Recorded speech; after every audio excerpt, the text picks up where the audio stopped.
আজকে সারাদিন কোনো খবর দেইনি আপনাদের না। এটা নিয়ে প্রচুর কমেন্ট। মাসুম ভাই কি করছেন? কোথায় আছেন? ঠিক আছেন তো?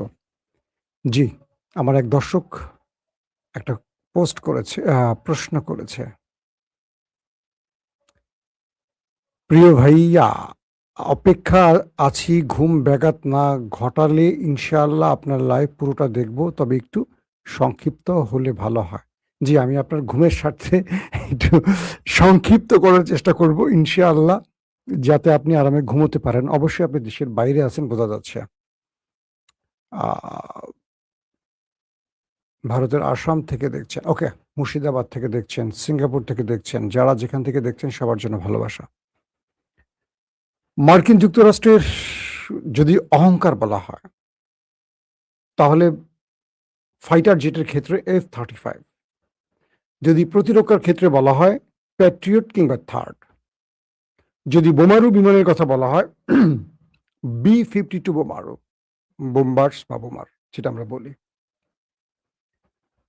আমেরিকা এ যাবৎকালে ইরানের সাথে লড়াই করে যে ধাক্কাগুলো খেয়েছে ধারাবাহিক, এই ধাক্কা কাটিয়ে উঠতে তাদের অনেক সময় লাগবে। এটা বিভিন্ন গণমাধ্যম বলছে, বিভিন্ন সামরিক এক্সপার্টরা বলছেন। ধাপে, ধাপে কয়েকটি গুরুত্বপূর্ণ খবর দেব। তারপর আমরা মূল আলোচনায় চলে আসবো। আমি লাইভটা করি মূলত দুটো কারণে। সংক্ষিপ্ত ১ মিনিটের হেডলাইন বলে দিলে আপনাদের যদি ভালো লাগে ১ মিনিটে বলে দেব। যদি আপনাদের মনে হয় একটু ব্যাখ্যা দিয়ে সংবাদগুলো বিশ্লেষণ করা দরকার, তাহলে সেটা একটু মনোযোগ দিয়ে শুনতে হবে। আল জাজিরা যে শিরোনামটি করেছে সেটা হলো লেবানন ইসরায়েল ইস্যুতে নেতানিয়াহুর উপর ব্যাপক ক্ষেপে আছেন বা হতাশ হয়ে আছেন মার্কিন president Donald Trump. President Trump বলছেন লেবাননে ইসরায়েলি প্রধানমন্ত্রী নেতানিয়াহুকে আরও দায়িত্বশীল হতে হবে এবং ইসরায়েলের আগ্রাসন ও হিজবুল্লাহকে সামলানোর পদ্ধতি, হিজবুল্লাহর উপর যে অ্যাটাক হচ্ছে সেটাকে ইঙ্গিত করে তিনি বলছেন হিজবুল্লাহকে সামলানোর পদ্ধতিতে আমেরিকা খুশি নন নেতানিয়াহুর আচরণে। পাশাপাশি ইরান ইসরায়েল এবং আমেরিকাকে সতর্ক করে বলেছে এখন থেকে লেবাননের উপর যে কোনো ইসরায়েলি হামলা অথবা এর ভূখণ্ডে অব্যাহত দখলদারিত্ব যুক্তরাষ্ট্রের সঙ্গে সম্পাদিত অন্তর্বর্তীকালীন চুক্তির লঙ্ঘন বলে গণ্য হবে। এই পয়েন্টটা ইরান এমন সময় দিয়ে দিল আমেরিকার সামনে তুলে, যখন অর্থাৎ আগামী রবিবার এই দুই দেশের মধ্যে সিগনেচার হতে যাচ্ছে। ইতিমধ্যে ইলেকট্রাল ভাবে অর্থাৎ অনলাইন সিস্টেমে আমেরিকা এবং ইরান তাদের চুক্তিতে সিগনেচার করে বসেছে। প্রাথমিকভাবে কাবিন হয়ে গেছে। এখন মূল দেখাটা হবে বাসর ঘরে, বুঝছেন? একটু মজা করে বললাম, আবার কেউ উল্টোপাল্টা ভাববেন না। বাংলাদেশের মানুষ তো উল্টাপাল্টা ভাবতে পছন্দ করে বেশি। ইরান বলছে যে যদি লেবাননে ইসরায়েল কোনো ভুল পদক্ষেপ নেয়, তাহলে আমাদের সাথে আমেরিকার সম্পাদিত চুক্তিকে আমরা বাতিল বলে গণ্য করব। কারণ এই চুক্তির মধ্যে আমাদের প্রতিবেশী বা আমাদের ভ্রাতৃরাষ্ট্র, মিত্র রাষ্ট্র, আমাদের এক কথায় প্রক্সি বাহিনীকে ইঙ্গিত করে বলছে তাদের উপর কোনো আক্রমণ করা যাবে না। এর মধ্যে হুতি আছে, ইসলামিক রেজিস্ট্যান্স আছে, হিজবুল্লাহ আছে। এদের সবাইকে ইরান টেনে এনেছে এমনভাবে যাতে লেবানন এই অঞ্চলে ফিলিস্তিন এদের উপর আর দখলদারিত্ব চালাতে না পারে। কিন্তু আমেরিকার প্রেসিডেন্ট তিনি ক্ষেপে আছেন নেতানিয়াহুর উপর, কারণ নেতানিয়াহু বারবারই ট্রাম্পের কাজে বাগড়া দিচ্ছেন। অন্যদিকে হিজবুল্লাহ ইরানের কাছ থেকে এই আশ্বাস পেয়েছে, মানে হিজবুল্লাহ তো ইরানের কাছ থেকে চাচ্ছে যে আমি তো তোমার জন্য সংগ্রাম করলাম, তোমার জন্য আমি ইসরায়েলের সাথে লড়াই করলাম, আমার প্রায় 4,000-এর মতো মানুষ জীবন দিল, আমার জন্য তুমি কি দিবা? তো ইরান তাকে যা দিয়েছে সেই ব্যাপারে হিজবুল্লাহ ইরানের কাছ থেকে এই আশ্বাস পেয়েছে যে যুক্তরাষ্ট্রের সাথে আলোচনার পর পরবর্তী পর্যায়ে তারা দক্ষিণ লেবানন থেকে ইসরায়েলি সেনাদের সম্পূর্ণ প্রত্যাহারের দাবি জানাবে। অর্থাৎ ইসরায়েল দক্ষিণ লেবাননে তাদের যে সেনাদেরকে মোতায়েন করে রেখেছে, এখান থেকে দ্রুত তাদের সরে যেতে বলেছে ইরান এবং লেবানন। এবং ইরান এই বিষয় আমেরিকাকে চাপ দিচ্ছে যেন কোনো ইসরায়েলি সেনা লেবাননের ভূখণ্ডে না থাকে। পাশাপাশি হিজবুল্লাহ বলছে আমরা আবারও হিজবুল্লাহ এবং তাদের মিত্র ইরানের পক্ষ থেকে এই জেদ দেখতে পাচ্ছি, যে এটা একজন পোস্ট করেছেন লেবাননের বৈরুত প্রতিবেদক, এটা হাইডি পেট দ্বারা, আল জাজিরা থেকে পড়ছি আমি এটা। তারা নাকি আরো অনেকগুলো দাবি করছে। প্রশ্ন হলো, ইসরায়েল যে বলছে হিজবুল্লাহ দাবি করছে, এটা হিজবুল্লাহর অধিকার, এটা তাদের অঞ্চল। হিজবুল্লাহ তো ইসরায়েলের ভেতরে দখল করে বসে নেই, তো তোমরা কেন লেবানন দখল করছো? নিজেদের ভূখণ্ড দাবি করা তো তোমাদের অযৌক্তিক, আন্তর্জাতিক নিয়ম অনুসারে এটা করতে পারে না। দর্শক, তো পাশাপাশি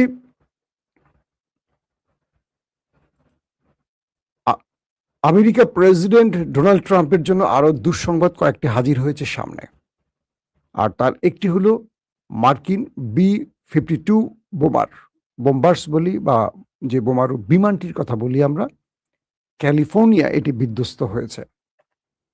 শুধু এটি নয়, পাশাপাশি রাশিয়ার Tu-22M3 বোমারু বিমানও বিধ্বস্ত হয়েছে। একই দিনে দুই পরাশক্তির দুটো বিমান কি করে বিধ্বস্ত হলো, পুরো পৃথিবী এটা নিয়ে আলোচনা করছে। আপনারা জানেন যে ইরানের নিউক্লিয়ার সাইটগুলোতে যে অ্যাটাক হয়েছে, নাতাঞ্জ, ফর্দো, ইস্পাহান, এবং ইরানের যে মিসাইল সিটি যেটা মাটির অনেক গভীরে, সেখানে যে আমেরিকা অ্যাটাকগুলো করেছে, বাংকার ব্লাস্টার বোমা মেরেছে B-52 বোমারু বিমান ব্যবহার করে। আমেরিকা এই বিমানটি দিয়ে ইরানের ভেতরে ম্যাসিভ আকারে অ্যাটাক করেছে। অবশেষে দেখেন আল্লাহর কি পরিকল্পনা, কয়েকটি মধ্যপ্রাচ্যের আউটলেট গণমাধ্যম বলছে ওই বিমানটি ইরানে ব্যবহার করেছিল আমেরিকা, এবং যে পাইলটরা অক্কা গেছে, মানে উপরে চলে গেছে ওই ইবলিসের সাথে দেখা করতে, তারা ইরানে এসেছিলেন অ্যাটাক করতে।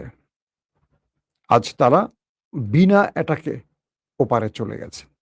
8 জন মার্কিন সামরিক বাহিনীর উচ্চপদস্থ ব্যক্তি, পাইলট এবং উপপাইলট, মানে যারা বিমানটি চালাচ্ছিলেন, তারা সবাই চলে গেছেন উপরে, একজন বাঁচার সুযোগ পাননি।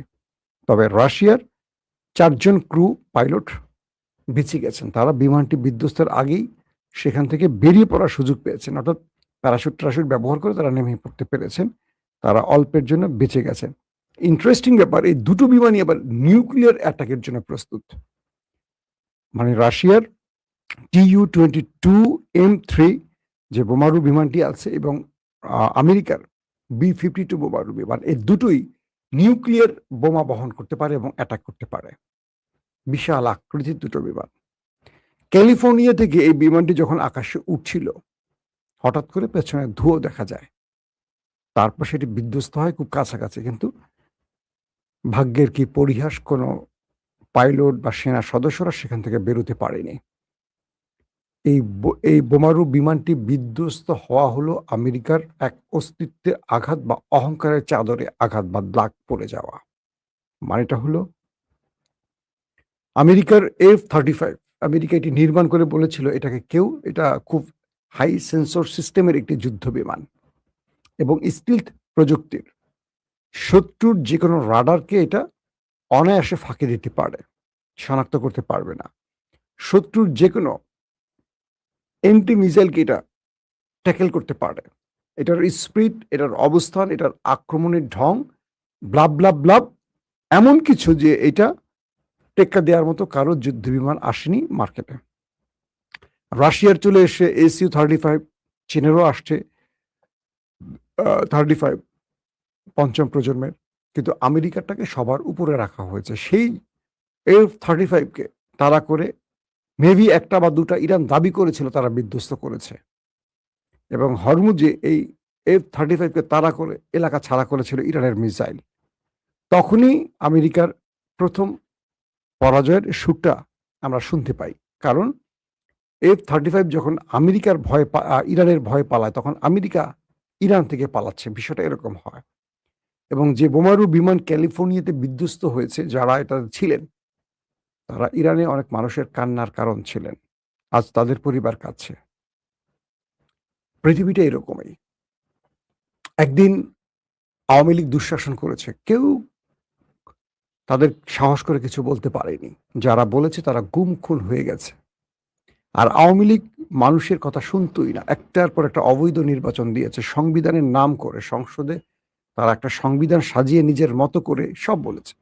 আর তখন বিএনপি বলেছিল যে তারা ক্ষমতা আসলে এই সংবিধান ছুঁড়ে ফেলে দেবে।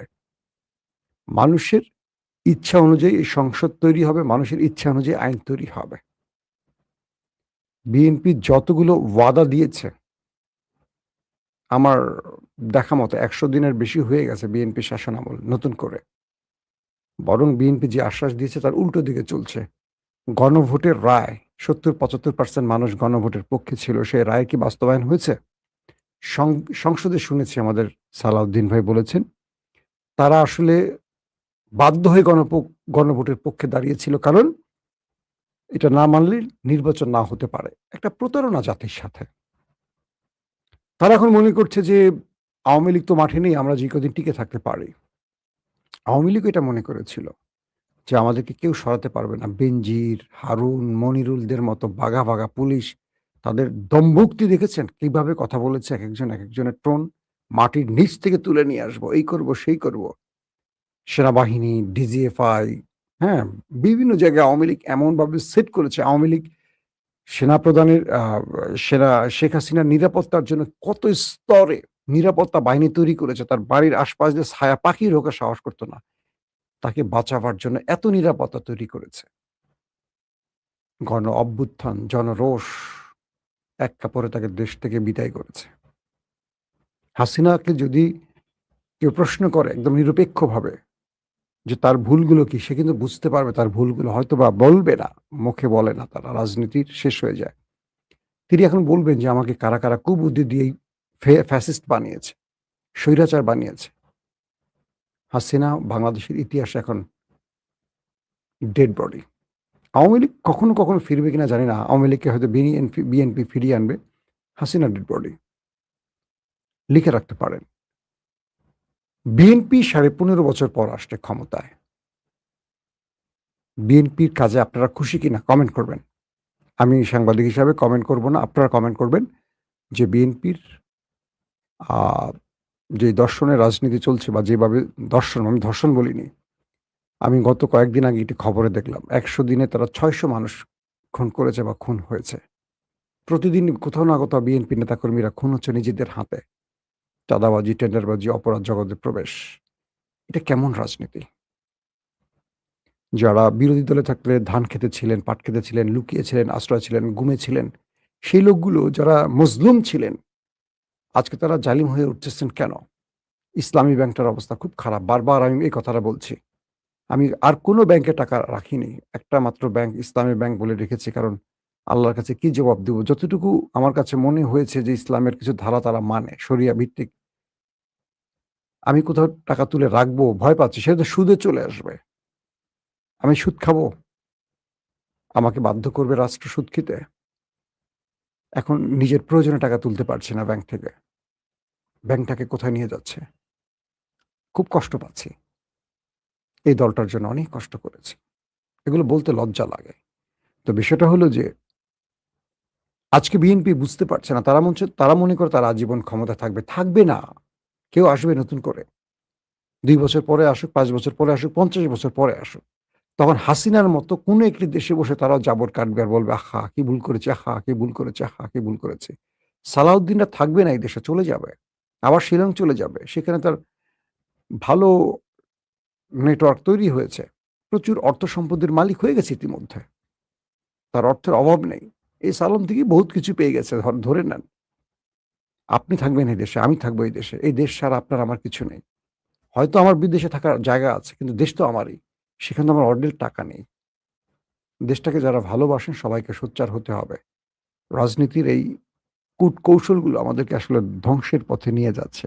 দর্শক, আসি যে খবর দিয়ে শেষ করতে চাই। আমেরিকা এবং ইরানের মধ্যে রোববার বা যে সিগনেচারটা হবে তার মধ্য দিয়ে সব সমাধান হবে। ৩০০ বিলিয়ন মার্কিন ডলার ইরানকে ক্ষতিপূরণ দিতে পারে আমেরিকা। এরকম একটা কথা, যদিও ট্রাম্প বলছে এটা গুজব না, এটা ভেতরের খবর। যে ক্ষতিগুলো হয়েছে ইরান এটা আদায় করবে। ট্রাম্প হয়তো প্রকাশ্যে বলবে না, বললে জাতির কাছে সে তার পরাজয় মেনে নেওয়া হয়ে যাবে। $24 বিলিয়ন ইরান ক্ষতিপূরণ পাবে।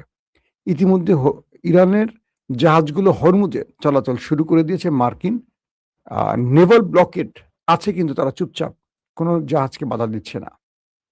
মোটামুটি ইরানের মধ্যে এখন আনন্দ উৎসব চলছে, মানুষ প্রকাশ্যে বেরোচ্ছে। লেবানিজরা তারা এখন অ্যাটাক যেখানে হতো, যুদ্ধ যেখানে করতো ইসরায়েল, সেই অঞ্চলে যুদ্ধ থেমে গেছে, মানুষ এখন ফিরতে শুরু করেছে। প্রত্যেকেই তার নারীর টান এখন বাড়ি ফিরতে শুরু করেছে। সবাই সবার ঘর বাড়ি দেখতে এসছে, কোনো বাড়ি বিধ্বস্ত হয়ে গেছে, এক একটা অবস্থায় আছে।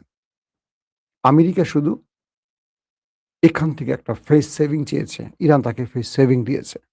আমেরিকা আসলে যুদ্ধে কিছু পায়নি। ওই দিন শেষে একটি কথা, ইরান নিউক্লিয়ার বানাবে না। ইরান তো আগেই বলেছে নিউক্লিয়ার বানাবে না, কিন্তু এই যুদ্ধে ইরান পেয়েছে কি? আমি বারবার বলছি, আবার মনে করে দিচ্ছি, তার উপর থেকে দীর্ঘ কয়েক দশকের নিষেধাজ্ঞা উঠে যাচ্ছে। আন্তর্জাতিক বাজারে এখন ইরান ব্যবসা বাণিজ্য করতে পারবে, কেউ আটকাবে না। ২, ইরান তার জব্দকৃত অর্থ ফেরত পাচ্ছে।